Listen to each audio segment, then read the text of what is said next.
Boa tarde a todos.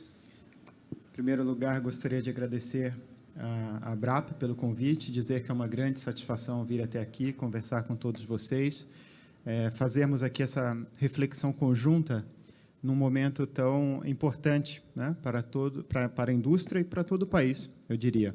Portanto, acho que o tema da sessão, né, paradigma de governança e gestão, foi um tema muito bem escolhido, já que esse é exatamente essa nossa situação atual. Nós precisamos de novos modelos, de um novo paradigma para o século XXI que está vindo aí.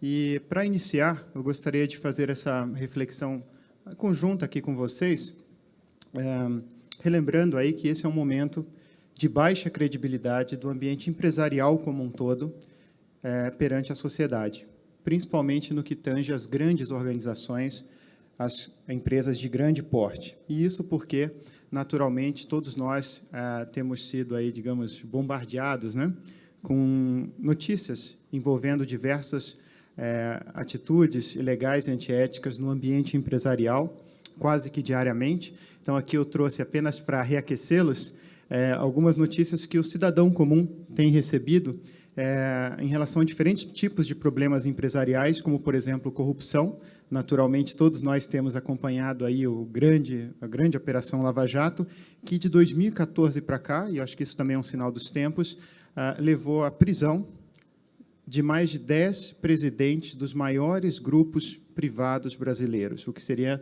também impensável há alguns anos atrás, né? E grandes personagens aí do nosso capitalismo, inclusive símbolos desse novo capitalismo, que também tiveram seus problemas no âmbito de corrupção, mas não para por aí. Observamos também fraudes com muitas companhias que vieram ao mercado, como, por exemplo, instituições financeiras.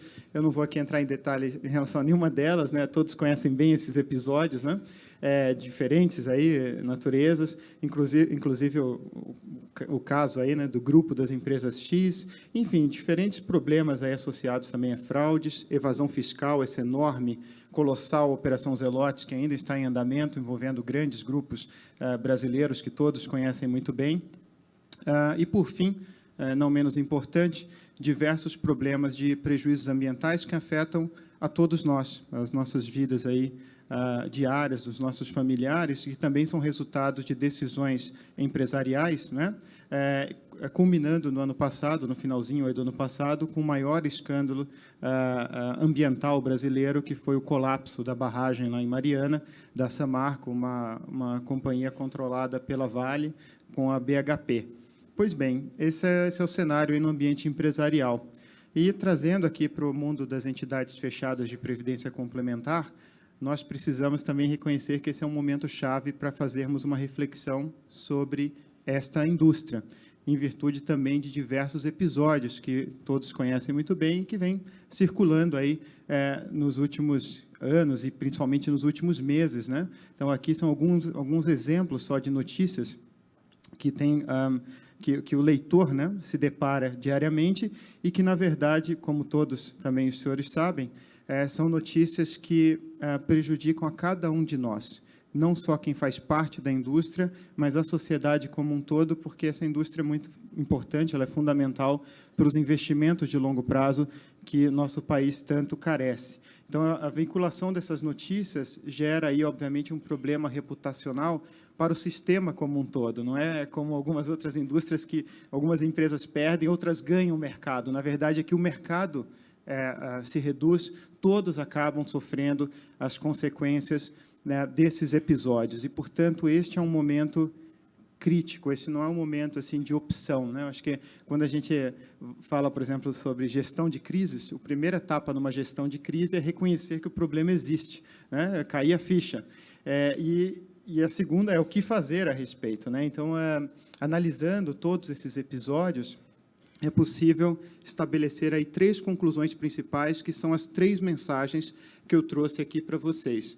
Eu realmente acredito que esse é um momento crítico, que nós precisamos não de mudanças incrementais, de aprimoramentos pontuais, mas de mudanças estruturais, de aprimoramentos em termos de paradigma, como diz o título da sessão, de governança e gestão. Então, ao meu ver, nós podemos extrair 3 grandes conclusões desses episódios, tanto no ambiente lá empresarial, quanto no mundo das entidades fechadas de previdência complementar, que se relacionam naturalmente entre si. A primeira, e eu acho que é importante reconhecer isso, é que esses episódios, eles não são resultado, seria muito fácil se fossem, de algumas poucas pessoas ruins. Quer dizer, é muito fácil a gente tentar particularizar e falar, olha, se não fosse aquela pessoa, se fosse outra, uma pessoa boa, uma pessoa de caráter, não fosse uma pessoa ruim, isso não teria acontecido. Na verdade, a situação é muito mais complexa. O que nós temos testemunhado é que muitas empresas, organizações, entidades desenvolveram um sistema de governo disfuncional. E esse sistema de governo levou muitas pessoas a tomarem decisões ou a se omitirem de decisões de uma maneira que elas acabaram ficando, como está aí escrito, né, eticamente cegas.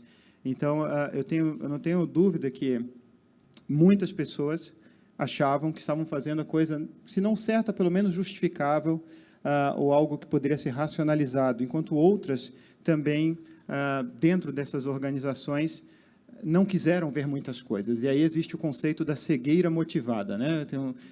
Nós vemos o que queremos ver e muitas vezes não vemos o que não queremos ver. E, portanto, nenhum grande caso, grande colapso empresarial ou grande escândalo ocorre em função de 1, 2, 3 pessoas ruins. Na verdade, é um grande sistema, um conjunto de coisas que acontecem e que esse conjunto de coisas envolve, a verdade é essa, pessoas normais que, pelas circunstâncias, acabaram tomando decisões antiéticas e ilegais, e outras, se não tomaram essas decisões, pelo menos foram, enfim, coniventes com elas. E essa cegueira ética, esse conceito, ele é muito importante, e ele pode ocorrer com cada um de nós, eu diria, né? E como ele ocorre? Ele ocorre em função, basicamente, de pressões aos quais todos nós podemos estar expostos. E essas pressões, elas ocorrem em 3 camadas. Então, você tem pressões do contexto imediato, nosso dia a dia, e o primeiro fator do contexto imediato, naturalmente, é a pressão da liderança, do que vem de cima. É muito difícil, quando vem uma ordem, fala, faça isso, você colocar seus valores, né, e falar, não vou fazer. Agora, falar assim friamente é fácil, mas no calor do momento, na situação, no dia a dia, quando nós todos temos vidas investidas ali numa organização, fica muito mais difícil. Então, a pressão de cima é um fator que leva, muitas vezes, à tal da cegueira ética. A outra, a pressão dos pares, é o que está do lado. Todo mundo está fazendo na minha organização, ela funciona assim, é muito difícil só eu não agir dessa maneira, né? E eu vou ficar no ostracismo. O terceiro aspecto é a pressão autoimposta, do meu cargo, do meu papel. Então, o meu papel é esse aqui, eu tenho que fazer isso. E você começa a fazer coisas que não faria normalmente, ou que não acreditaria normalmente. Numa perspectiva mais ampla, você tem o contexto organizacional. Eu, para simplificar aqui em função do tempo, eu vou mencionar só alguns elementos, mas, por exemplo, metas irrealistas. Você tem que chegar naquele número. E quando você fala para a pessoa que tem que chegar naquele número, não adianta nada você falar, olha, mas eu quero também que você cumpra o nosso código de conduta. A pessoa vai, quando as duas coisas entrarem em conflito, procurar chegar no número de qualquer maneira, mesmo que passando por cima, às vezes, do código de conduta da organização. É um sistema de incentivos só baseado, basicamente, em dinheiro, em resultados, num sistema unidimensional, o que seleciona um perfil inadequado e, muitas vezes, leva as pessoas a terem uma visão de túnel, onde elas só olham aquele resultado e se esquecem das implicações do que elas estão fazendo, e muitas vezes até algo menos observado, que é a linguagem usada na organização. Muitas dessas usavam linguagens eufemísticas, onde muitas coisas erradas internamente eram vistas como algo que não era tão errado. Olha, eu vou contratar aquele consultor, mas não era bem um consultor, era alguém que ia estruturar, digamos, aí algum tipo de operação. Ou uma linguagem de guerra, né? Olha, isso aqui a gente tem que fazer para sobreviver a qualquer custo, e num cenário de guerra vale tudo, e as pessoas começam a fazer qualquer coisa. E, por fim, todas as organizações estão inseridas num contexto mais amplo ainda, que é o social, onde aí você tem um ambiente institucional, e quando o ambiente institucional ele é corrompido, quer dizer, é algo de praxe você não cumprir as regras, etc., você se sente muito mais à vontade para fazê-lo. Aí tem mais questões como a educação executiva, o que é ensinado, né? Inclusive nas escolas de negócio, e as práticas do setor. Todo mundo faz assim no meu setor, eu acabo muitas vezes fazendo. Tem mais um elemento aqui que não é menos importante, que está faltando aí para completar esse quadro da cegueira ética, que é o fator tempo. Nada ocorre do dia para a noite. Ninguém comete uma grande transgressão e nenhuma organização comete uma grande atitude antiética do dia para a noite. Tudo isso é um processo que se desenvolve ao longo do tempo. O que não era normal começa a ser normal. Você vai fazendo pequenas coisas e depois de um horizonte temporal longo, você está fazendo coisas que nunca imaginou que estaria fazendo. Essa é a grande realidade da vida. Assim como o tempo também serve para solidificar rotinas, e a coisa mais difícil em qualquer organização, e muitos de vocês sabem bem o que eu estou falando, é mudar uma rotina já estabelecida. Foi sempre assim, por que eu vou mudar agora? Quem vai mudar isso? Não é? Então, o tempo é um fator-chave, e aí, quando você olha essa pessoa submetida a essas pressões e a essa dinâmica temporal perversa, aí ela se tornou uma pessoa, como vocês estão vendo ali a figurinha, né? Uma pessoa ruim, que tomou certas decisões, e quem sabe lá na frente ela vai perceber as implicações de tudo aquilo que ela fez. Pois bem, então essa é a primeira mensagem, é que o problema é muito mais amplo, sistêmico, estrutural, do que de alguns poucos indivíduos ruins. A segunda mensagem é que a solução, e que decorre da primeira, vai muito além de normas e controles. Boa governança não se baixa por decreto. Novamente, boa governança não se baixa por decreto. Mais ainda, investir em programas de compliance, em normas e regras e controles, sem mudar a mentalidade, é o equivalente a enxugar gelo. Investir normas e controles, compliance, sem mudar a mentalidade, vai ser o equivalente a enxugar gelo. Não vai resolver. Então, o que você precisa é de uma mudança mais estrutural e não incremental. E é para isso que nós precisamos, então, desse novo paradigma de governança e gestão de qualquer tipo de organização para o século XXI. A organização de sucesso do século XXI, seja ela uma empresa ou uma entidade fechada, vai ser diferente da do século XX. E, a meu ver, existem 8 elementos que caracterizarão, digamos, essa governança de sucesso no século XXI. E eu acredito que as organizações que conseguirem se adiantar mais rumo a esses elementos, elas naturalmente vão ter uma grande vantagem competitiva.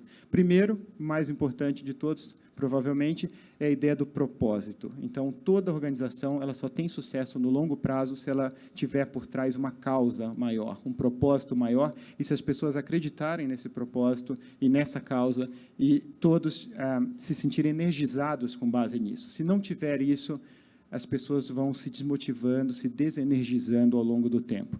O segundo é a inclusão da ética como parte integral de todas as decisões de negócio. Não dá para separar, falar, essa é uma decisão só de negócios, daqui não quero me envolver com ética, vou só cumprir a lei. Qualquer decisão envolve terceiros, implicações sobre terceiros, não só agora, mas no futuro, e isso é uma decisão, obviamente, que tem um cunho ético. O terceiro é ampliar o conceito de sucesso. O que é uma organização de sucesso? Ela é aquela que faz o máximo de dinheiro, é aquela que atinge certos números. Na verdade, o conceito de sucesso precisa ser ampliado em todo o ambiente empresarial. O quarto é você ter lideranças dedicadas a alinhar os interesses de todos os stakeholders. O que eu tenho visto, inclusive aqui na indústria, é, às vezes, uma situação muito conflituosa, muito combativa, mas, no fundo, os interesses são os mesmos. Acho que está todo mundo no mesmo barco. Tanto, enfim, os participantes quanto a empresa que coloca os recursos, naturalmente, todos querem o sucesso de longo prazo do fundo, né? E eu acho que isso tem que ser mais enfatizado, enfatizar o que há de semelhança, de sinergias, do que as diferenças, porque se você se concentrar nas diferenças, você vai encontrá-las, assim como se você se concentrar nas semelhanças. Uma gestão interna não baseada no estresse e no medo, que é o que a gente tem visto aí nas organizações, no ambiente empresarial. Parece que isso é um bom modelo, né? Colocar as pessoas sob pressão, com bastante medo. Na verdade, isso paralisa as pessoas, desmotiva, as torna menos inovadoras, menos criativas. O ser humano não funciona com base nisso. Você tem que conseguir ter uma gestão baseada na confiança, na autenticidade, no zelo, claro, com a devida prestação de contas, mas dando autonomia e dando confiança.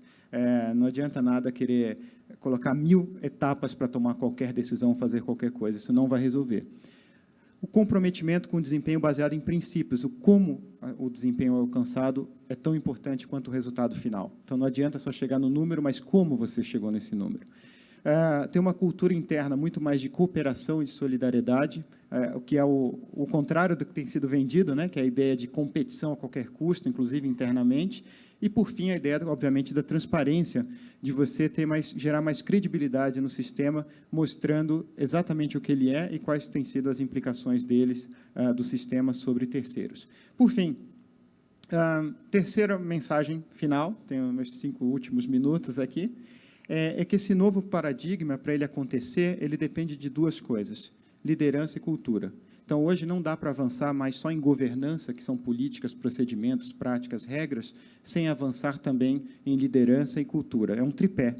E, por isso, a gente precisa de lideranças mais sintonizadas aí com os novos tempos, lideranças que tenham visão de longo prazo, responsabilidade sobre os passivos que estão criando, profissionalismo e, obviamente, que estejam mais alinhadas com os valores desse novo século que está vindo por aí, que são valores diferentes do século que passou. E coloquei aqui alguns atributos centrais que, a meu ver, fazem parte de um líder aí hoje consciente e já antenado, aí, sintonizado com os novos tempos. O primeiro elemento a pessoa tem que ser motivada por servir, não ser servido. E eu acho que nas organizações empresariais brasileiras, a gente teve um começo, né, historicamente, aí, século XX, de empresas com comando militar. Eu falo e o resto obedece, né? Enfim, fala quem pode, obedece quem tem juízo. A partir dos anos 80, 90, veio a onda aí do tal do profissionalismo, mas mal entendido. E aí o líder militar passou a ser um líder mercenário, que é só o dinheiro e o número, e eu quero maximizar o meu resultado pessoal. Na verdade, a gente precisa não de um líder militar nem mercenário, mas de um líder mais missionário, no sentido de querer deixar um legado positivo. E a ideia de legado é muito importante. E esse líder, naturalmente, tem que ser inteligente, mas não é inteligência só analítica, é inteligência emocional de se conhecer os outros, inteligência sistêmica, de você entender as relações entre as coisas, como uma coisa afeta a outra. Até aí coloquei o espiritual, que é a ideia de você ter uma percepção maior do seu papel e, naturalmente, também a analítica. O senso de propósito é fundamental, capacidade de inspirar as pessoas. O ser humano é muito maleável, você pode extrair o pior dele, mas também pode extrair o melhor. Integridade, quer dizer, a ideia de você ser o íntegro, não é só honesto, é o íntegro no sentido da pessoa não ter 2 caras, ela ser sempre ter aquela posição, né? Seja às vezes ela não posição correta, e vontade de assumir a responsabilidade e não de se omitir da responsabilidade pelos seus atos. Disposição de frequentar ambientes com pessoas com visões contrárias às suas. É muito bom e fácil você estar sempre rodeado de pessoas que pensam igual a você. O difícil é você frequentar ambientes para escutar as pessoas que têm uma visão diferente da sua. Mas esse é o verdadeiro líder, né, que tem essa disposição. Capacidade, novamente, de extrair o melhor e não o pior das pessoas. A ideia da empatia, solidariedade, vontade de cuidar de cada pessoa da organização. E, por fim, a visão de longo prazo, não de curto prazo, e a ausência de compromisso com grupos de interesses específicos. Fácil? Pensem aí nas lideranças.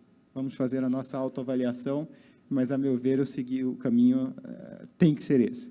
E, para finalizar, sendo bastante pontual também, né, como a sessão anterior, a pergunta é, isso é realista? Estou sonhando? Vim aqui, enfim, né, e estou criando uma coisa que é totalmente impossível? Ou vale a pena implementar esse novo paradigma para gestão e governança com base nessa cultura ética e numa liderança consciente? A boa notícia é que há evidências crescentes, várias, que sim, que vale a pena, inclusive financeiramente. Em função do tempo, eu trouxe só um exemplo, que é bem interessante, há outros, né? Mas, por exemplo, acabou de sair um trabalho, uma pesquisa, essa foi feita nos Estados Unidos, mas em breve a gente vai ter aqui no Brasil também. Os pesquisadores pegaram 1000 empresas americanas durante 4 anos. E nessas 1000 empresas, eles mandaram questionários para os funcionários. Foram 400.000 funcionários que responderam perguntas sobre as suas próprias organizações, suas próprias empresas.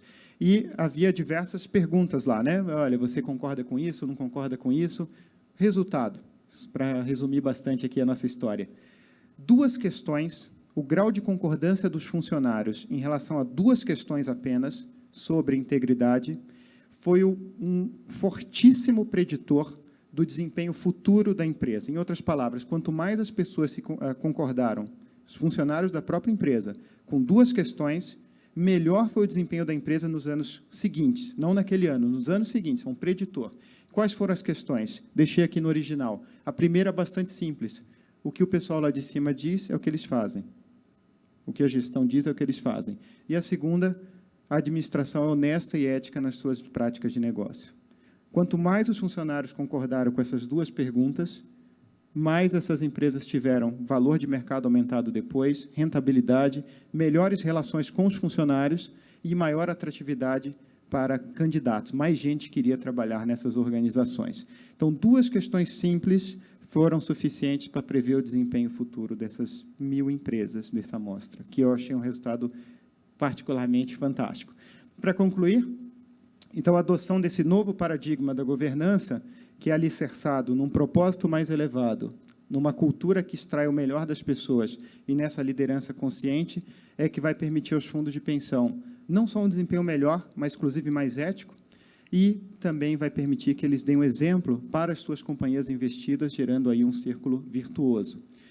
Então, essa melhoria novamente, vai reforçar esse círculo virtuoso da confiança, da poupança e do investimento, e isso vai ser bom para o bem-estar dos participantes, para o sucesso de longo prazo do sistema e para o desenvolvimento econômico e social do nosso país. E esse é um desafio de cada um de nós aqui. Muito obrigado.